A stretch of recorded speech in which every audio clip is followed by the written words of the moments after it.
Saudara, saat ini kita akan bersama-sama mendengarkan sejarah Gereja Kristen Jawi Wetan.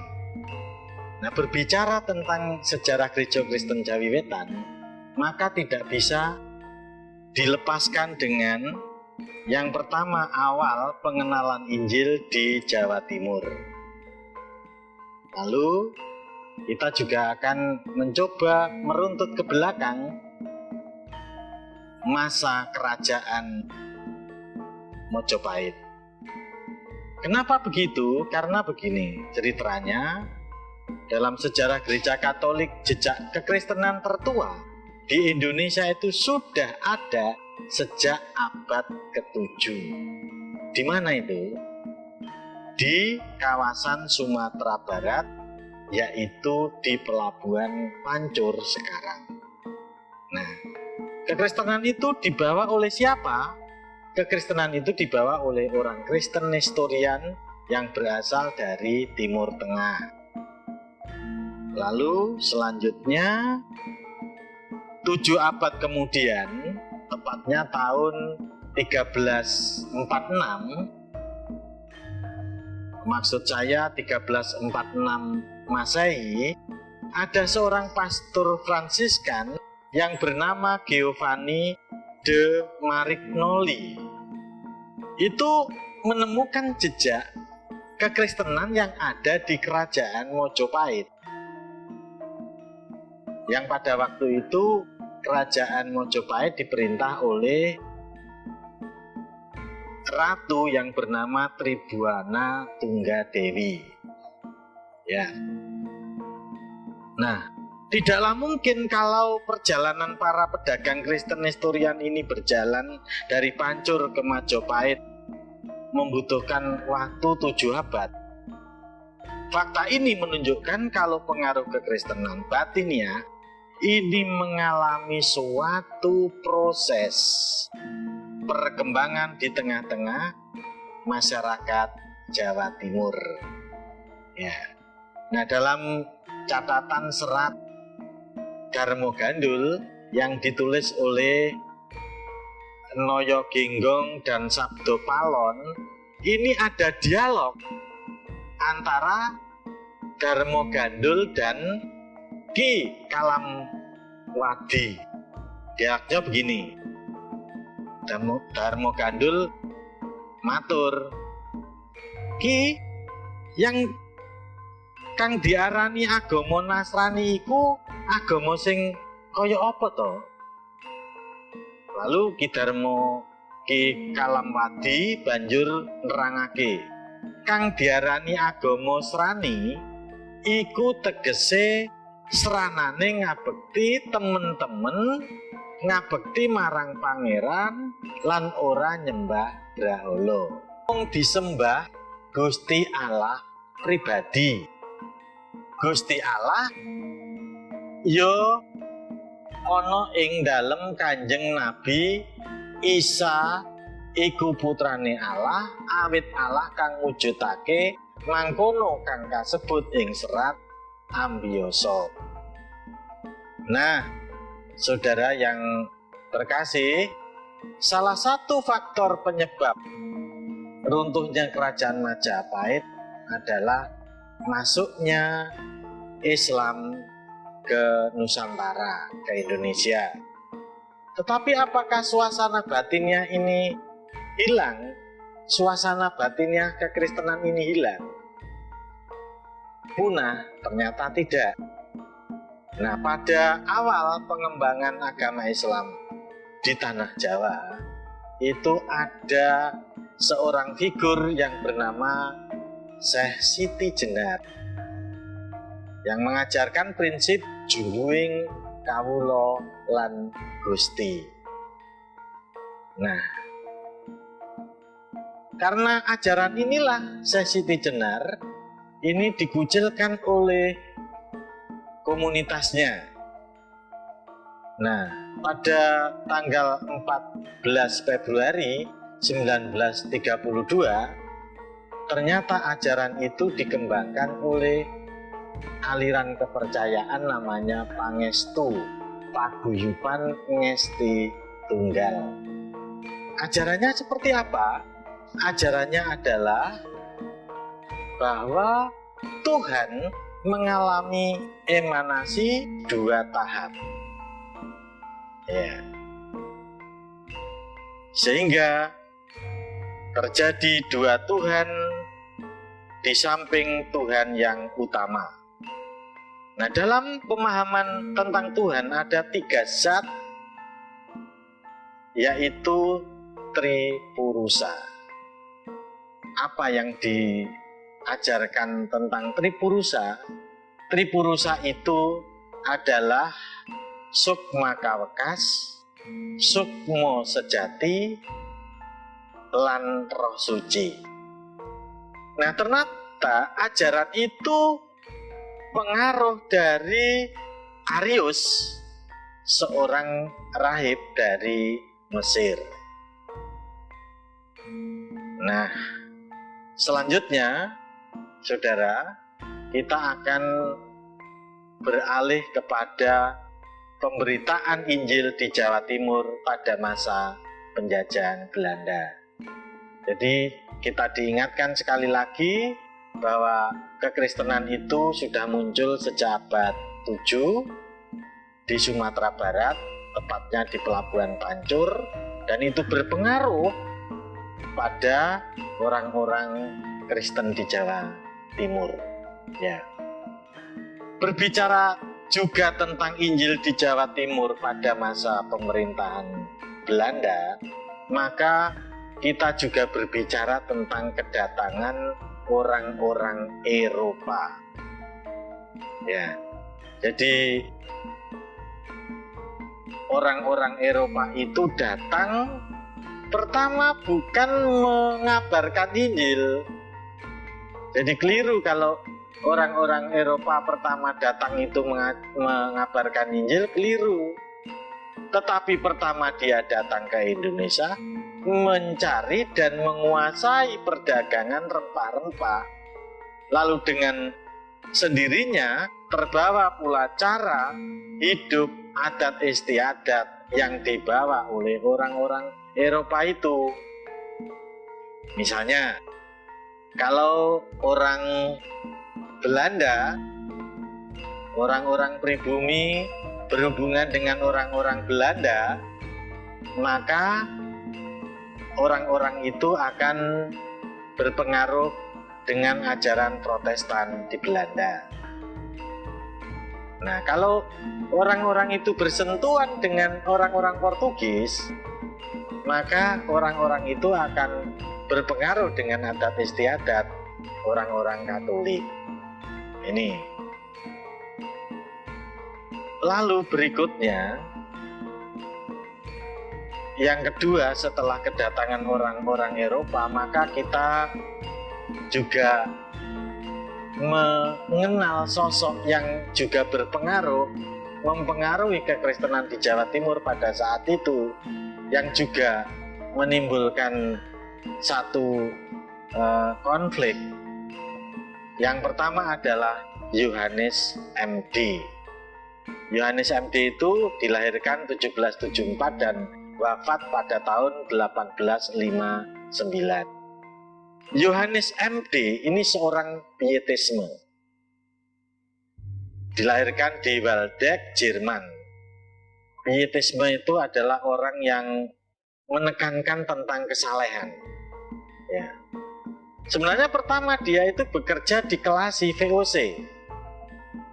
Pada saat kapalnya singgah di Batavia, itu diam-diam dia pergi ke Surabaya.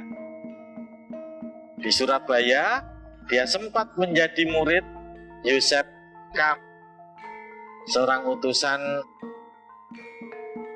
NCG atau Nederland Sending Genootschap. NZG maksud saya, Nederland Sending Genootschap. Ya. Lalu Yohanes MD ini karena dia orang saleh mengabarkan Injil kepada penduduk asli, dibantu oleh seorang istrinya yang dia perempuan Jawa namanya Amaratea Manual, dan dibantu juga Tuan Guns.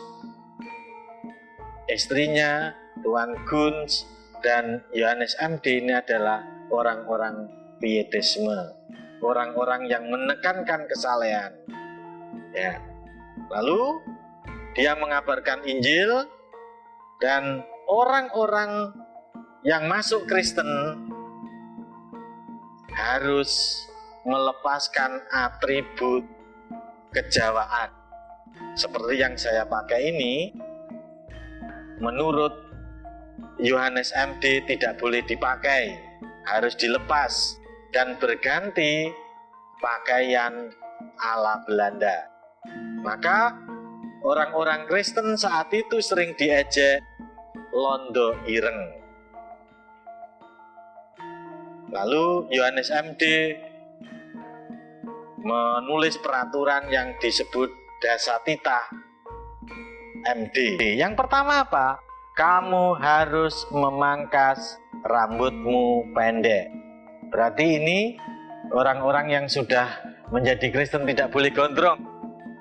Yang kedua, kamu harus melepas kain kepala atau udeng jika berada di dalam gereja.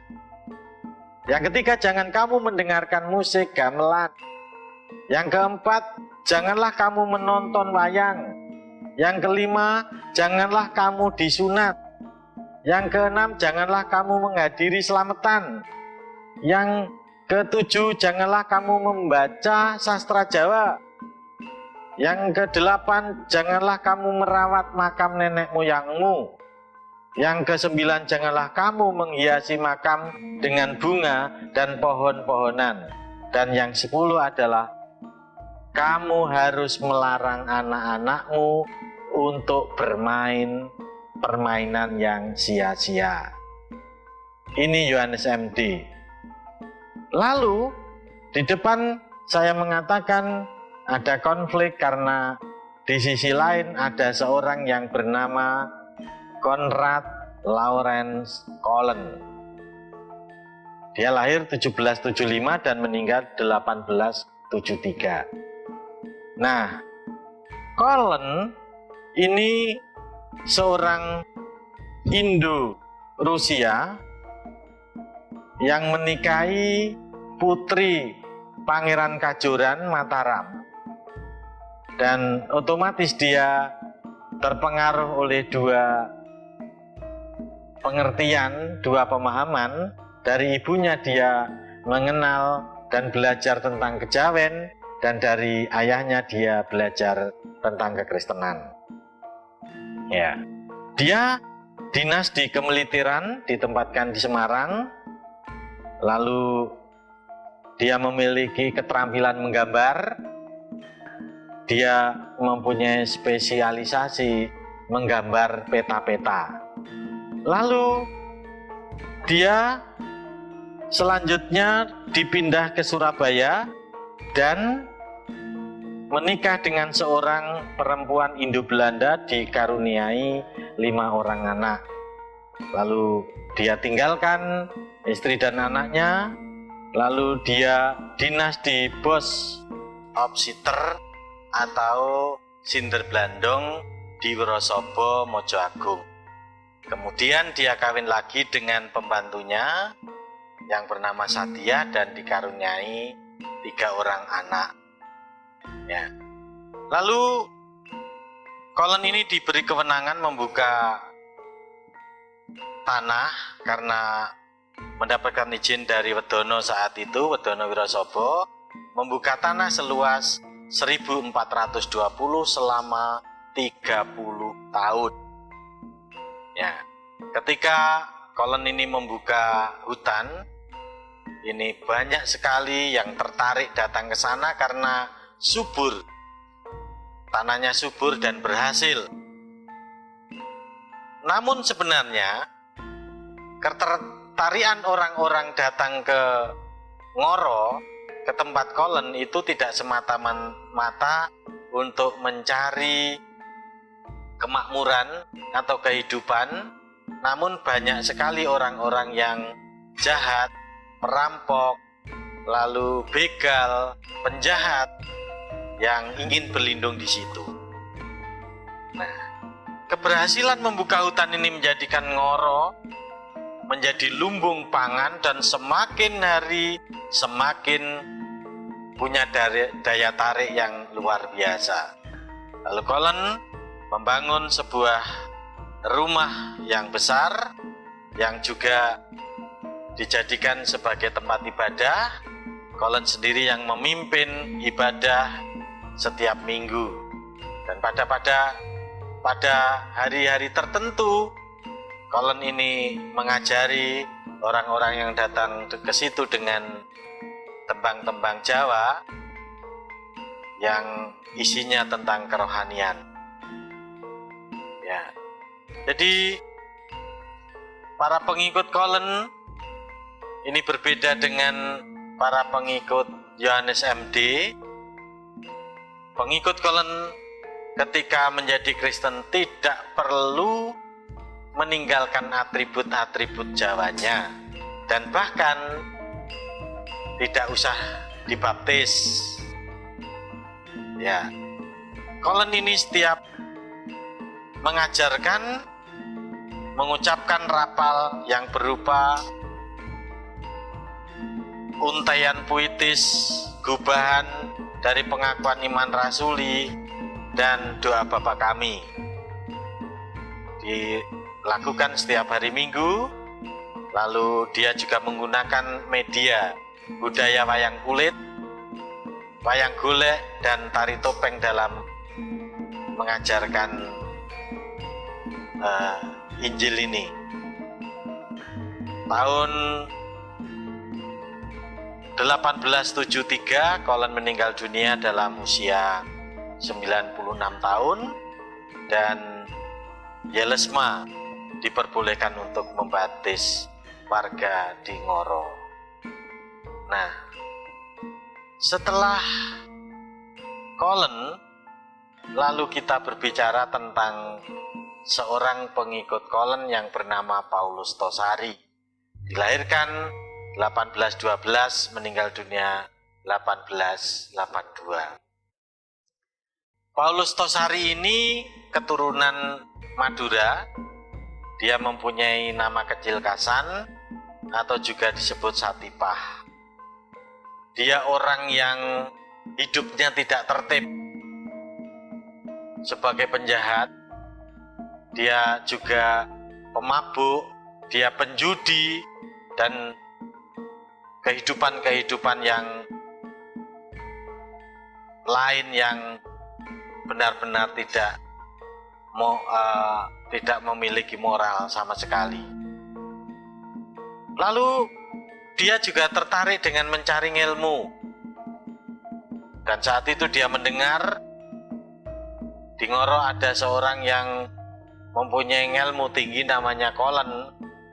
Lalu dia datang kepada Collen, dan Collen mengajarkan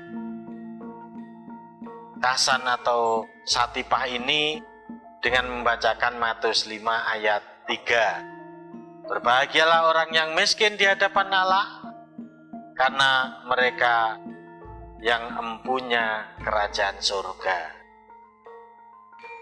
Nah, sini yang menarik hatinya, ya, di samping dia membacakan Alkitab, Collen ini juga mengajarkan rapalan doa Bapa Kami dan pengakuan iman rasuli. Lalu dia tinggal di Kertorejo, dan setiap minggu dia sangat setia untuk selalu datang pada Collen beribadah di hari Minggu. Ya, dia cakap, dan salah satu muridnya yang memiliki iman spiritual yang sangat kuat, sehingga dia satu-satunya murid yang diberi Alkitab oleh Collen untuk dibacanya. Dia cakap, dan atas kemampuannya itu dia pernah bersaksi di hadapan Bupati Madiun dalam upaya melepaskan warga yang ada di sana yang namanya Wiryo Sentiko. Nah, Paulus Tosari ini diberi kesempatan untuk mengajar, membantu Kolen mengajar orang-orang di Ngoro. Ya, dan suatu saat dia ketemu dengan orang-orang Kristen di Wiyung. Kemudian orang-orang Wiyung mengatakan kalau menjadi Kristen itu harus dibaptis. Paulus Tosari tertarik dan pada akhirnya 1844 dia dibaptis. Lalu kembali ke Ngoro. Ketika Kolen tahu bahwa Paulus Tosari ini dibaptis, maka marah besar. Lalu dia diusir dari Ngoro. Lalu dia pindah di Sitokari. Di Sitokari dia mengadakan penginjilan di Madura namun gagal. Lalu dia kembali dan bersama dengan Abisai di Totaruno dia membuka hutan Kracil di sebelah timur hutan Tunggorono. Dan pada akhirnya tempat itu dinamakan Mojowarno.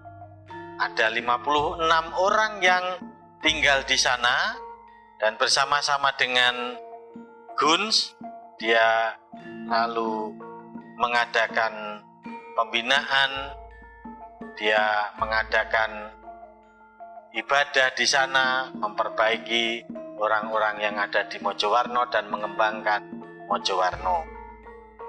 Berikutnya ada tokoh yang namanya Jele Eles Jelesma. Dia dilahirkan pada tahun 1817 dan meninggal dunia pada tahun 1858. Jelesma ini seorang anak guru yang sangat tertarik untuk bekerja di Sanding. Dan pada tahun 1483 dia ditugaskan di Pulau Seram, dan pada perjalanan ke Batavia dia sempat mengunjungi orang-orang di Wiyung dan Sitokari. Nah, dia tertarik kemudian mengajukan permohonan agar bisa menjadi pelayan NZG di Jawa Timur.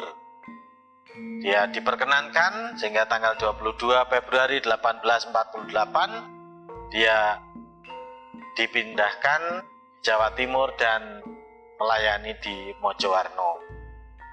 Nah, Jelesma ini ingin menjadi jembatan untuk merukunkan konflik antara pengikut Kolen dan pengikut Yohanes MD.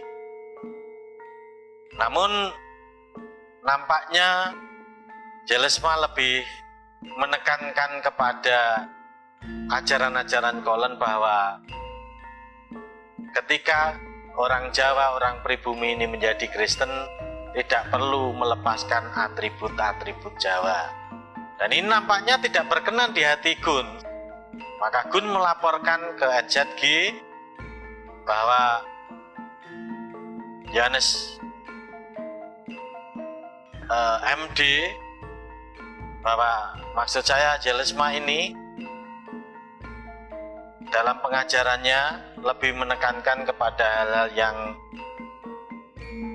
tidak masuk akal menurut pandangan Guns. Lalu dia diusir dan kemudian NZG tidak begitu percaya akan laporan Guns. Lalu dia ditarik kembali di Mojowarno. Lalu Jelesma ini berhasil memperbaiki lingkungan sekitar, sawah-sawah ditata dengan baik, dan pada akhirnya Mojowarno mulai ada perkembangannya. Ya. Berikutnya orang Kristen yang juga sangat mempengaruhi sejarah GKJW adalah orang Belanda yang namanya Dr. J.P. Esser. Dia mengadakan penginjilan di Bondowoso sebelum pada akhirnya dia mengadakan penginjilan di Bondowoso, lalu ditempatkan di Sumber Pakem. Dia tinggal di Swaru untuk belajar adat istiadat orang Madura. Dan setelah selesai belajar tentang adat dan budaya orang-orang Madura, maka dia berangkat dan ditempatkan di Sumber Pakem. Nah, di sana dia melayani di bidang pendidikan dan di bidang kesehatan. Banyak orang yang mula-mula tertarik untuk menyekolahkan anaknya, untuk berobat. Namun lama-kelamaan karena tahu bahwa Eser ini adalah orang Kristen, banyak yang mengolok-olok, ya, banyak orang yang mengejek, dan akhirnya sedikit demi sedikit murid-muridnya meninggalkan Eser. Namun ada satu murid yang setia, namanya Sadin atau Ebing. Ya, dia murid yang sangat setia. Yang lain meninggalkan Eser, tetapi dia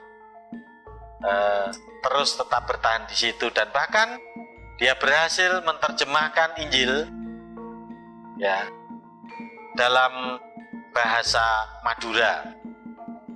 Lalu pada akhirnya tanggal 23 Juli 1882 dia dibaptis, lalu istrinya juga dibaptis, lalu saudara-saudaranya juga dibaptis, dan dia menjadi pelayan suku Madura yang pertama di Sumber Pakem itu. Dan bahkan ketika Eser cuti panjang, dia dipercaya menggantikan Eser untuk mendidik, untuk mengajar orang-orang yang saat itu sudah percaya. Dan pada akhirnya ketika Eser benar-benar pulang ke Nederland, sebelum pulang Pak Ebing ini ditabiskan menjadi pendeta, dan dia menjadi pengajar yang pertama dari suku Madura di Sumber Pakem.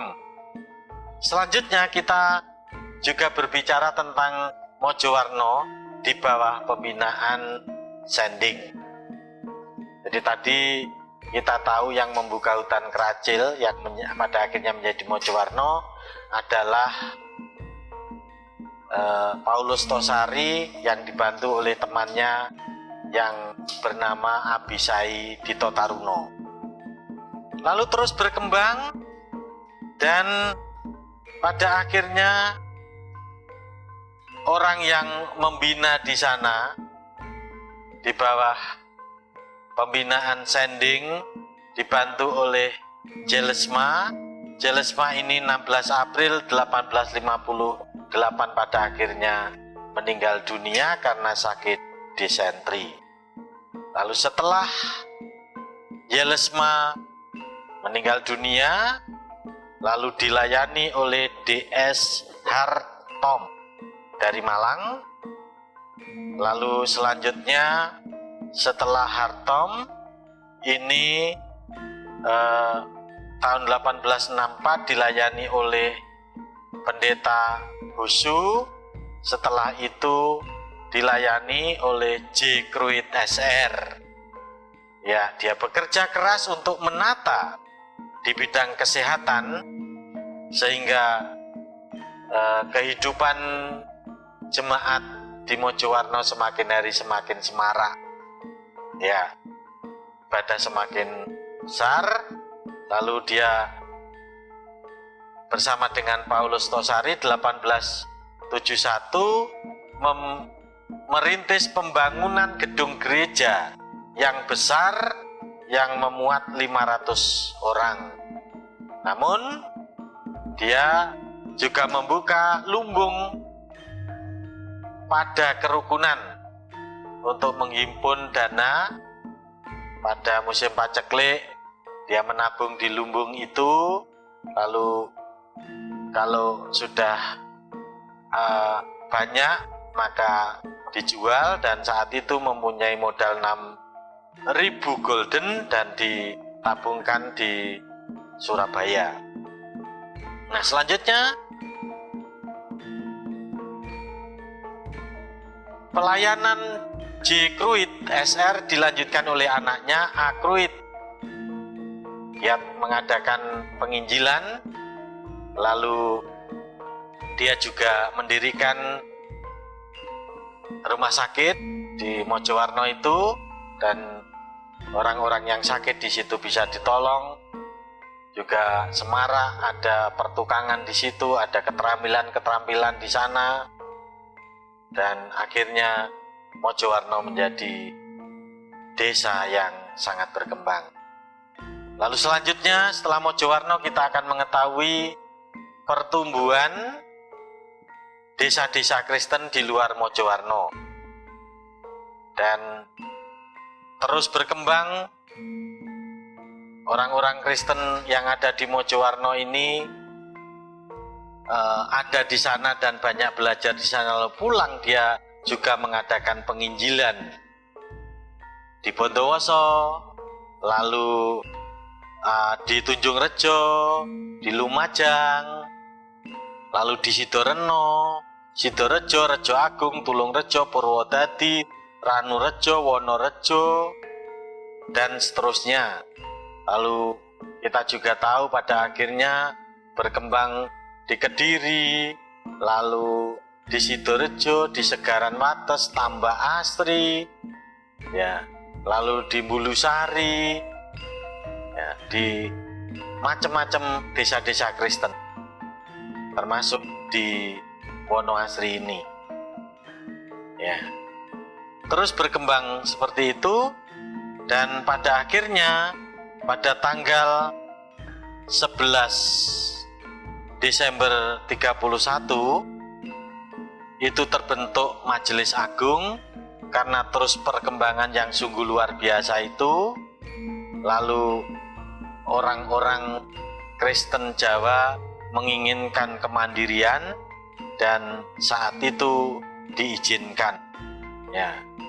Lalu di situ 5 tahun kemudian dilayani guru Injil namanya Drio Mestoko, dan pada akhirnya dia ditabiskan sebagai pendeta, ya. Saat itu Majelis Agung beranggotakan 69 jemaat, lalu mendapatkan surat keputusan dari Belanda dengan nomor 53, tepatnya tanggal 23 Juni 1932. Nah, pada awal berdirinya GKJW terjadi masalah nama ganda. Ya, pada tahun 1931, tepatnya bulan Desember, di persidangan yang pertama, Majelis Agung GKJW menetapkan pasamuan-pasamuan Kristen Jawi ing tanah Jawi Wetan. Sedangkan tanggal 21 Mei, pengurus harian Majelis Agung mengirim surat agar nama itu diresmikan menjadi The Os Jawaste Kerk, artinya Gereja Kristen Jawi Wetan. Lalu dengan surat dari Gubernur, SK Gubernur Hindia Belanda nomor 53 tertanggal 27 Juni 1932, maka nama itu menjadi Gereja Kristen Jawi Wetan. Ya. Selanjutnya pada zaman Orde Baru, ketika sidang Majelis Agung di Suwaru tanggal 6 November 69, serat pranatan yang berjudul Serat Toto lan Pranataning Gereja Kristen Jawi Wetan lalu meresmikan, mendapatkan surat dari Depak nomor F strip cap strip 38 strip 368/79 tertanggal 10 Oktober 1979 nama Gereja Kristen Jaiwetan GKJW dikokohkan lagi dengan SK Dirjen Bimas Kristen Depak RI nomor 197/05/10/1988 dan pada akhirnya GKJW secara tegas menetapkan sebagai gereja teritorial.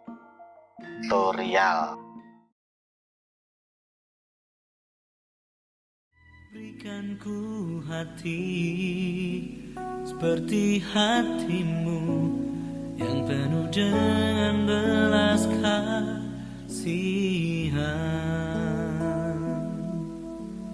Berikan ku mata seperti matamu memandang Tuhan yang di sekelilingku. Berikan ku tanganmu untuk melakukan tugasku. Berikan ku kakimu melangkah dalam rencanamu.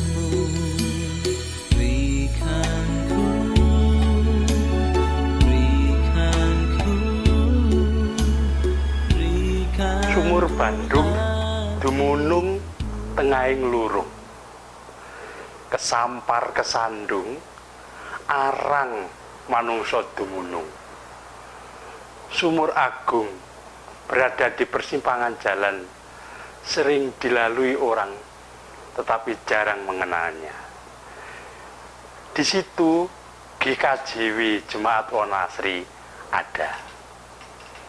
Gereja Kristen Jaiwetan Jemaat Wonasri berada di Desa Wonasri, Kecamatan Grogol, Kabupaten Kediri, Jawa Timur. Sejarah tumbuh berkembangnya GKJW Jemaat Wonasri berdiri di tengah-tengah jemaat yang sekarang berkembang tidak lepas dari seorang tokoh yang bernama Matius Anip. Matius Anip berasal dari Desa Karungan Sidoarjo. Dulu dia bernama Anip dan belum mengenal ajaran Kristen. Konon suatu hari Anip ingin belajar nyantrik, belajar dalang kepada seorang dalang yang bernama Cermo. Suatu hari, Anif melihat ada kelompok orang yang sedang menebang pohon. Konon tidak ada seorang pun yang berani menebang pohon itu karena dipercaya bahwa pohon itu angker. Karena pohon itu adalah keraton lembut, kerajaan setan, sehingga bila pohon ditebang maka warga akan kualat karena ada penunggunya dan penunggunya marah. Anif heran melihat apa yang dilakukan orang-orang itu. Orang-orang itu menebang pohon dengan biasa, santai saja, dan tidak terbeban takut kualat itu tadi. Anif penasaran, mengapa mereka tetap baik-baik saja setelah menebangi pohon. Dan yang semakin membuatnya penasaran adalah perilaku orang-orang itu. Sebelum dan sesudah menebang pohon, mereka berkumpul. Terlebih menjelang melakukan penebangan pohon, mereka membaca mantra. Membacakan suatu mantra. Ia tertarik dengan ilmu yang dimiliki orang-orang pedalaman yang menebang hutan itu. Karena rasa penasaran itu, lalu Anif menghampiri mereka dan bertanya kepada mereka yang menebang pohon itu, mengapa tidak takut kualat ketika menebang pohon? Orang-orang itu memberitahu kepada Anif bahwa dia mempunyai ilmu yang disebut toyo wening. air jernih hidup. Anib bertanya, di manakah ia bisa mendapatkan ilmu tersebut? Orang-orang memberitahu kepada Anib, bila ingin tahu ilmu tentang toyo wening, pergilah ke Ngoro. Dan ditemuilah seorang yang bernama Loren Collen. Lalu pergilah si Anib ke Ngoro dan ngangsu kawruh kepada Collen. Anib belajar kepada Collen tentang ilmu toyo wening itu.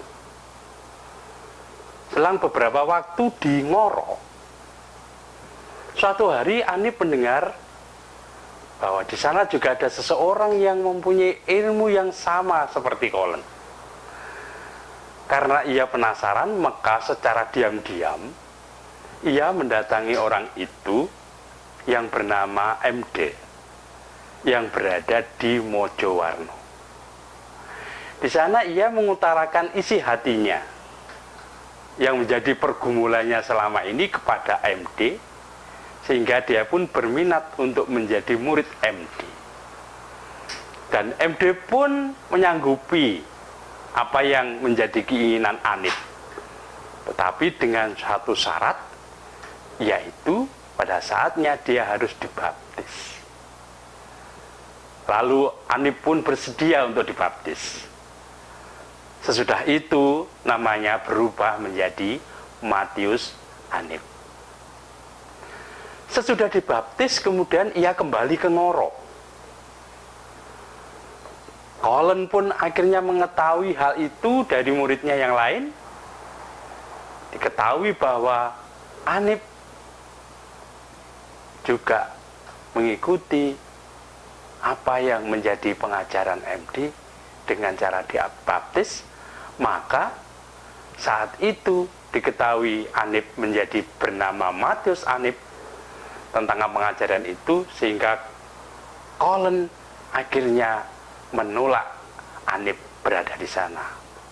Karena kita tahu bahwa pengajaran Collen berbeda dengan teologi atau pengajaran MD, di mana Collen tidak menekankan baptisan dengan alasan Collen ingin menghormati rakyat setempat karena mereka memiliki budaya sendiri yang harus dihargai. Sedangkan MD sangat menekankan baptis. Maka diusirlah Matius Anib dari Ngoro, lalu dia pergi ke Gunung Wilis. Di sana dia menyebarkan ilmu toyo wening itu. Di daerah Gunung Wilis, Matius Anib bertemu dengan Kompi Pangeran Diponegoro yang ada di situ karena adanya pelarian. Pada akhirnya ada anggota Kompi Pangeran Diponegoro yang tertarik dan masuk Kristen, yaitu Kiai Abbas. Setelah masuk Kristen, lalu berganti nama menjadi Barnabas. Setelah itu Matius Anib bersama kelompoknya pergi ke daerah Grobogan, Jawa Tengah. Selang beberapa waktu berada di Grobogan, Jawa Tengah, Matius Anib lalu kembali ke Jawa Timur dan babat alas di lereng Gunung Wilis sebelah timur laut, dekat jalan besar dari arah Kediri Nganjuk, yang pada akhirnya disebut Desa Wonoasri. Pada sekitar tahun 1856. Seiring perkembangan pawedharing toyo wening, sejak tahun 1856 itulah mulai ada persekutuan Kristen di Wonoasri.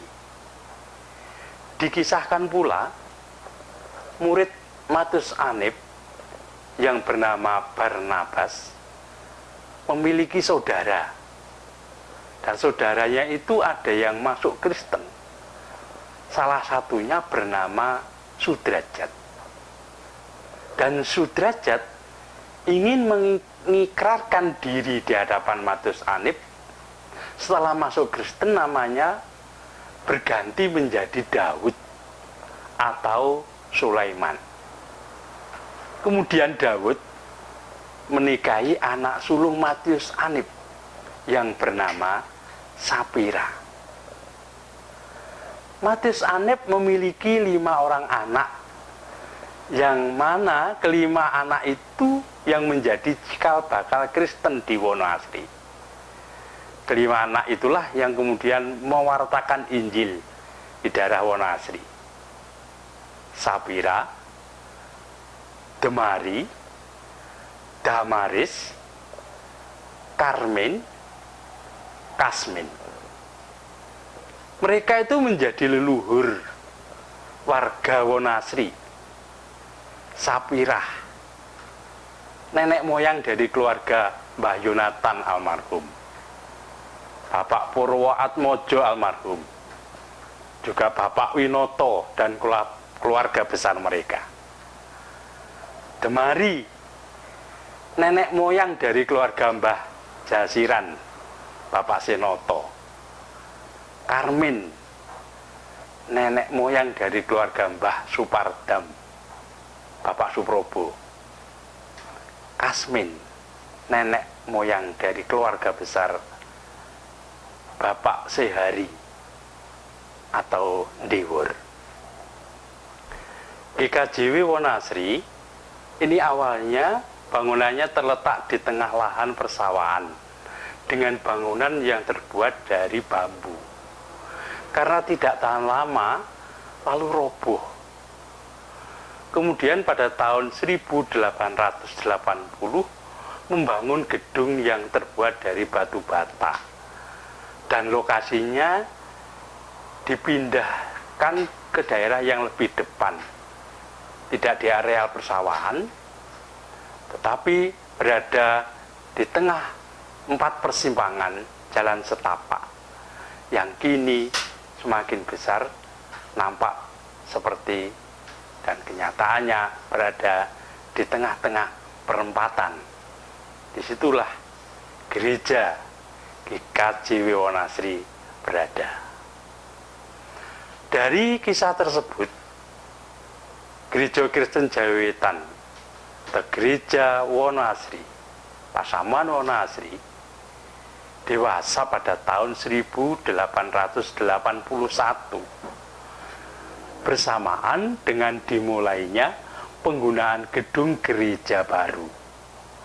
Selama berdiri telah mengalami 3 kali renovasi. Tahun 1880, tahun 1949, dan tahun 2008.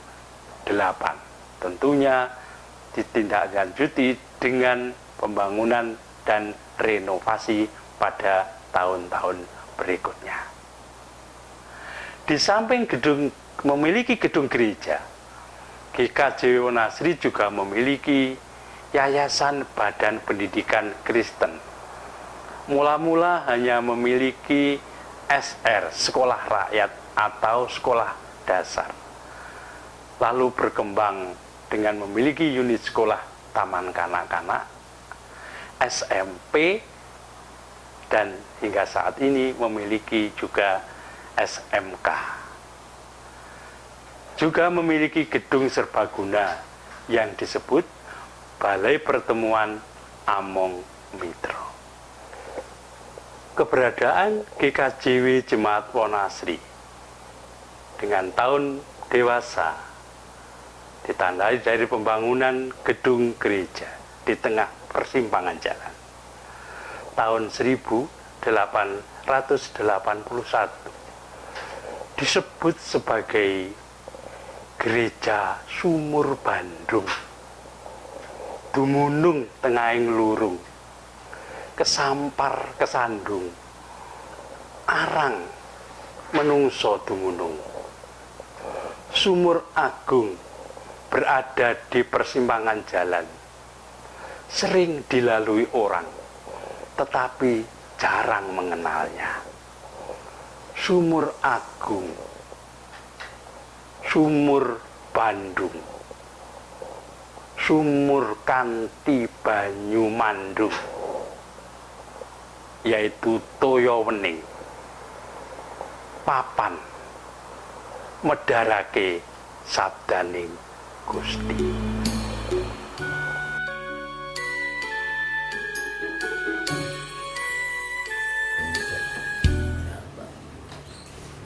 Yang penting pemugarannya yang pertama itu kantor, lalu sayap kiri kanan, ditambah depan, sayap kiri kanan lagi. Itu pemugaran gereja. Jadi dulunya itu hanya bleger seperti rumah begitu aja. Tapi kalau dipandang itu lebih serem. Saya katakan lebih serem, di situ anunya besar ya, apa itu? Pintunya besar. Bentuknya seperti jendela sekarang itu, pintu yang kiri kanan besar itu. Kiri kanan itu tidak ada jendela, tapi berbentuk seperti jendela, tapi yang dibuat bata. Itu, terus depannya itu ada apa itu? Tempat duduk itu. Tempat duduk, lalu yang tengah pas itu pas pintu kiri kanan itu ada buk. Nah, buk ya, di buk ini terundakan, ini ada buk lagi, dan di situ di kiri kanan buk itu pinggir itu ada tubuhnya. Jadi ada tubuhnya. Tapi kalau dipandang itu memang itu bangunan lama. Sayangnya saya dulu pernah punya fotonya, sekarang hilang. Waktu unduh-unduh. Jadi itu kalau dipandang memang bagus. Jadi bentuknya gereja ya seperti rumah begitu saja ada. Lalu pintunya, lalu kiri kanan itu bukan jendela tapi berbentuk jendela. Jadi begitu lah. Depannya itu buk, ada 4, lalu itu buk yang sebelah kiri dengan kanan ini ada tubuhnya. Tubuhnya itu yang di atas itu bentuknya ya kecil, besar. Setelah dipugar, ya otomatis itu bentuknya berubah, diberi teras. Jadi itu hilang, ganti teras. Jadi seperti rumah biasa, ganti teras. Nah, teras hilang enggak? Ini seperti ini. Dari pertama itu bangun kantor gereja. Terus dipugar, bentuknya seperti sekarang ini. Selain itu pemugaran, penambahan sayap itu kiri kanan dengan kamar mandi. Dulu nggak ada kamar mandinya. Pagarnya dulu hanya daun-daunan. Nggak salah itu daunan apa ya? Buahnya itu kecil-kecil untuk bilang telekan. Jenenge telekan. Godho anune wite itu telekan. Jadi mumpeng ngono. Dia wit kemburi lah. Yang gungene anu pageran iki apane bangun pager iki aku ya gak ngerti baraku. Aku gak nang omah iku jan. Haru mugar pager ini baru tahu. Nah, itu lalu di kemudian dia mau pagernya ya pring. Lalu telekan itu.